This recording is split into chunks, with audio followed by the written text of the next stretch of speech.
Bonjour à tous et bienvenue dans cette nouvelle vidéo. Alors, dans cette vidéo, on va essayer de voir les grands rendez-vous de cette semaine dans le calendrier économique. Et donc, on va le parcourir un peu pour voir ce qui nous attend cette semaine en termes de données économiques et ce à quoi on peut s'attendre. Et donc, on commence tout de suite. Alors, je tourne cette vidéo, on est le mardi 3 septembre 2024. Et donc, très tôt à 6h30 GMT, on a commencé avec l'inflation en Suisse. Avant, on était à 1,3, on s'attendait à ce que ça baisse à 1,2. Bon, on a baissé à 1,1%. Bon, ça, c'est en variation annuelle pour le mois d'août et en variation mensuelle pour le mois d'août. On est passé de moins 0,2 à 0%. Un peu augmenté. Bon, avec le franc suisse actuellement, tout est ambigu. Vous pourrez y avoir plus de détails dans mes dernières vidéos sur le franc suisse. On est toujours dans l'attente. Le franc suisse a des niveaux records. On attend toujours que la Banque centrale suisse fasse un pas, mais c'est pas le cas, on est toujours en attente. Personnellement, ce matin, qu'est-ce que j'attendais avec cette inflation en Suisse? J'attendais, le scénario idéal aurait été que cette inflation baisse assez, vous voyez, passe même sous les 1%, par exemple à 0,9, 0,8 en variation annuelle, pour que vraiment les craintes de désinflation se fassent sentir, vous voyez. Et donc, quand c'est comme ça, la Banque centrale aurait été contrainte à faire une sortie, parce que cette force du franc suisse, là, aurait été l'une des raisons majeures de cette baisse-là de l'inflation qui passait de 1,3 à, par exemple, 0,8 ou 0,9, vous voyez. Et donc, le scénario idéal aurait été ça, qu'on passe sous le 1% même, à 0,9, 0,8, pour que vraiment les craintes de désinflation commencent à se faire sentir et que la Banque centrale ait la pression, voilà, pour faire une sortie, vous voyez, pour que le fonds suisse parte à la baisse, vous voyez. Et donc, ça aurait été le scénario idéal. Si ça sortait à 0,8, 0,9, sous le 1% en tout cas, la Banque centrale allait faire une sortie, vous voyez. Peut-être même que, alors ici, je vous montre l'inflation, voilà, on est passé de 1,3 et donc, si le scénario idéal s'était produit, bah, soit la Banque centrale aurait été contrainte, soit ce sont les réserves de devises étrangères de la Suisse, faire repartir à la hausse, voilà, ces réserves de devises étrangères pour commencer à affaiblir le franc suisse ici, parce que cette banque-là, vraiment, on ne sait pas à quoi elle joue, c'est très, très, très ambigu. Elle ne fait jamais ce qu'elle dit et elle dit ce qu'elle ne pense jamais. Et donc, si on avait ce scénario-là, il y aurait eu deux choses qui allaient se proposer à nous, voilà. La Banque centrale allait être contrainte à agir, soit elle allait repartir à la hausse avec ses réserves de devises étrangères pour affaiblir le franc suisse. Ou soit le marché allait commencer à pricer complètement. Parce que là, vous voyez que le 26 septembre, voilà, on annonce du taux en Suisse. Le marché price déjà 100% de baisse du taux. Voilà, mais plus de 25 points de base. Parce on voit tout ce qui se passe. L'inflation, ça part à la baisse, le franc suisse est trop fort, etc. Donc tout ça, ça appelle les baisses de taux plus massives. Donc ici, on voit que le marché price à 100% plus de 25 points de base pour la prochaine réunion. Vous voyez. Et donc si le scénario idéal se produisait aujourd'hui, on allait voir que le moins 31 là, le marché aurait commencé à pricer environ 50 points de base de baisse. Vous voyez. Et donc si on s'attend à ce que la Banque centrale baisse plus les taux, bah, le franc suisse allait commencer aussi à tomber, tout simplement. Vous voyez. Donc, c'est pas ce qui s'est passé ce matin. On est sorti à 1%. Hein. C'est une belle baisse, mais c'est pas le scénario idéal. Et donc, on est toujours en attente sur le franc suisse. Alors, aujourd'hui, c'est tout à l'heure, même dans une heure, la sortie de cette vidéo, je pense que cette annonce sera déjà passée. On a l'ISM manufacturier. Bon, cette semaine même, on a le l'ISM manufacturier, l'ISM service. Alors, il faut dire qu'on va porter une grande attention à la composante emploi de l'ISM manufacturier parce que, comme vous le savez actuellement, aux États-Unis, on est focus sur l'emploi. Donc, on va regarder un peu comment va se comporter la composante emploi de l'ISM manufacturier. Ça, c'est une annonce qui peut causer de la grosse volatilité parce que ce sont des chiffres de croissance. Actuellement, aux États-Unis, on est un peu inquiet pour l'économie, pour la croissance. Et encore, on va plus porter l'attention sur la composante emploi. Ça, c'est pour le mardi. Le mercredi, qu'est-ce qu'on a? On annonce du PIB pour le deuxième trimestre en Australie, mais en variation annuelle. Bon, on s'attend à 1%. Alors franchement, je pense que le marché est assez optimiste quand même.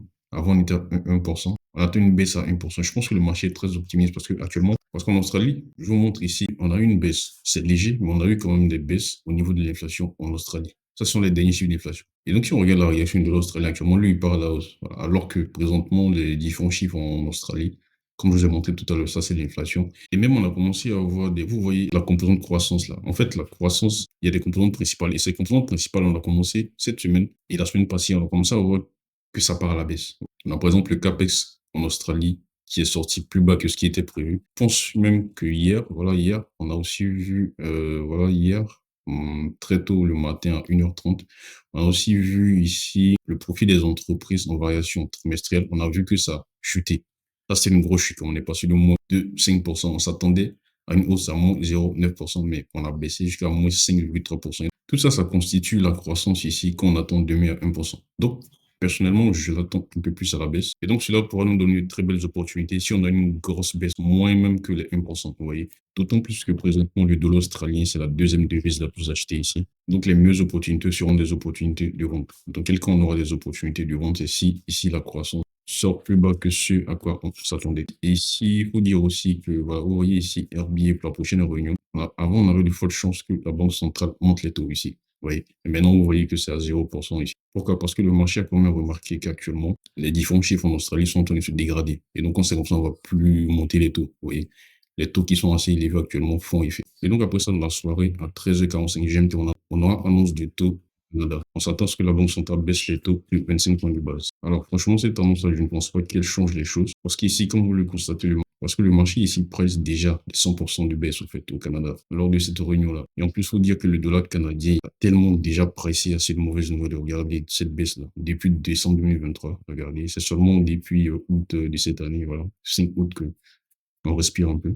Et donc, le dollar canadien, il a trop baissé. Quand on regarde nos termes de position, voilà, il est trop vendu. À moi-même, c'était la devise à moins acheter. Et suite à cette grande hausse-là, il y a quand même de petites positions acheteuses qui sont sur le dollar canadien. Et donc, cette tendance-là, je ne pense pas qu'elle puisse faire changer les choses. La seule chose qui peut surprendre, c'est si on baisse les taux, par exemple, de 50 points de base. Et là, on ne s'attend pas à ça. Vous voyez, et donc, ça sera une surprise. Dans ce cas, le dollar canadien, il peut avoir une grande chute ici. Vous voyez. Après, le jeudi, on aura des chiffres d'inscription hebdomadaire au chômage. Voilà. Comme actuellement, le marché focus sur l'emploi aux États-Unis, on va porter attention à tous les chiffres d'emploi. Le problème avec cette semaine, c'est que toute l'attention est fixée sur les chiffres d'emploi du vendredi soir, NFP, salaire et taux de chômage. Vous voyez. Et donc, il y a un risque que même si on obtient de grandes déviations au niveau de tous les chiffres d'emploi, par exemple, ici, on a des inscriptions de demande de chômage. Après, on a l'ISM service. La composante emploi ici aussi sera importante normalement.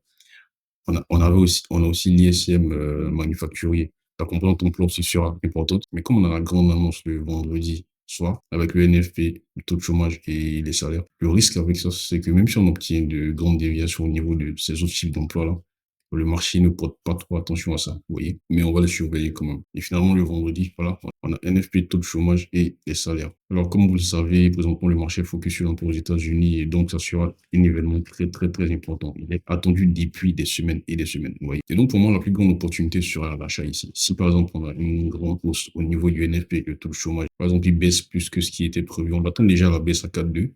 Disons qu'il baisse plus que ce qui était prévu et les salaires restent stables ou augmentent. Pour moi, c'est la meilleure opportunité parce que présentement, le dollar il est assez baissé. Vous voyez. Et donc, les plus grandes déviations seront à la hausse, tout simplement. Et aussi, on aura les chiffres d'emploi aussi au Canada. Pour moi, ces chiffres sont plus importants que l'annonce du taux au Canada parce que ces chiffres peuvent créer des mouvements. Alors qu'au niveau des taux au Canada, bah, le marché a déjà pricé ça, en fait. On s'attend déjà à ce que la banque centrale baisse les taux, vous voyez. Donc, le mouvement a déjà été pricé. En fait, le scénario idéal le vendredi, c'est quoi? On a une grande hausse dans les chiffres d'emploi aux États-Unis et une grande baisse au niveau des chiffres d'emploi au Canada. Et donc, l'USD4 sera la paire idéale pour trader ça à la hausse. D'autant plus que présentement, l'USD4 a assez baissé. On a des niveaux très, très, très intéressants de rebond, vous voyez. Et en plus, lorsqu'on regarde d'autres éléments un peu plus complexes, qu'on appelle les markets internals, on avait des risques quand même que l'USD4 de corrige comme ça. Ouais. Et donc, le vendredi, cela peut aggraver ça. Et donc, on attend ça avec impatience. J'espère que cette vidéo était assez claire. S'il y a des questions, laisse-nous en commentaire et on se dit à très bientôt.